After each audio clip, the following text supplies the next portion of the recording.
Just do from a chair. So sitting in your chair nice and comfortable, and then if your leg feels too heavy to pick up, let the heel rest down and circle the foot round. A few circles one direction, a few circles the other. And then straighten and bend the leg. So again, if your leg feels too heavy, let your foot slide along the floor. If it doesn't, then you can pick your leg up. Because if you pick your leg up, then that's going to get into the hip a little bit here as well. And then I'm going to show you these, but keeping the heel on the floor, but there's always the option to do it without.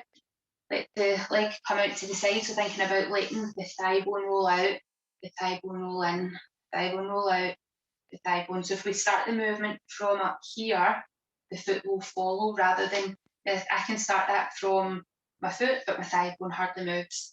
So start from the thigh bone, out and in, and out and in. And then leaning back in your chair, sliding the foot in, coming up onto the toes, and if you need to, pick your leg up, put it down, bring it out. So you're just making these movements a little bit bigger. If you don't need to pick your leg up, you keep your hands out the way and bring it up. So just sliding out, sliding in. And then do the same thing on the other side. So starting off, your circles at your ankles. So this is all just to get some fluids moving around your body. It might feel at work, it might not, then sliding the foot in and out. And again, you might be able to pick one leg up and not pick the other leg up. So listen to what your body's telling you, and what you do on one day might be slightly different from what you do on another day. Lengthen the leg out, roll the thigh out, roll the thigh in. And sometimes you need to use your hands to give it a little helping hand, and one leg generally works more in cooperation than the other. So just rolling that in and out, thinking about that movement coming from the hip, rolling it in and out with the thigh bone, and then leaning back, bringing it in, bringing the knee up and in, and then out and in, and then up. So using the hands or not, depending on how your energy feels for today. And then get into the wrists. So circling them round. Now if you've got your squishy balls, you could be squishing them and releasing at the balls as well. That's really good to act as a pump to help get your fluids moving. Circle the wrists and bend, then straighten. So up to the shoulders, out to the sides. You're clucking like a chicken. Rolling the shoulders, so we're making our way up and around the shoulders, moving your heads, moving it around, and then letting it settle and starting to rotate. So bringing your hand towards the outside of the knee and turn, and then to the other side. It doesn't need to be a big movement. Your face is starting off turning the same direction as your chest. And then to create more of a spiral, your chest goes one way, turn your head to look over the shoulder, and then bring it to the chest goes, turn your head away.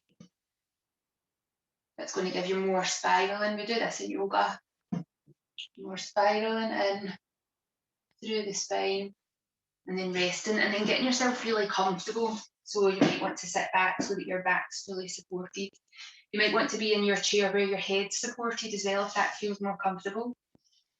And breathe in to allow the belly to expand out. So I want this lower tummy to be really soft as you're inhaling and then exhaling. So again, we do this at the start of yoga. As you're breathing in, just notice, does your lower back naturally lift away from the surface you're resting in on that inhale, and then soften back down on the exhale. It's a really subtle movement, but it's a movement that we want to try and encourage, and we do that by allowing the tummy muscles to be soft and allowing the whole area here to expand out on the inhale. And sometimes it helps to put your hands right down and just above the pubic bone area onto the lower abdominals. So when you're breathing in, you can think about sending that breath down into the tummy, and then breathing out, just letting things soften. Breathing in and breathing out. And when your head is supported and rested in something, and you breathe in and you feel this expanse, and slight lift at the lower part of the spine. Sometimes you notice very subtle movement at the back of the neck. So that the back of the neck is moving away from your chair and then back in. So I'm slightly exaggerating the movement here. Just go side on. So I'm going to slightly exaggerate the movement.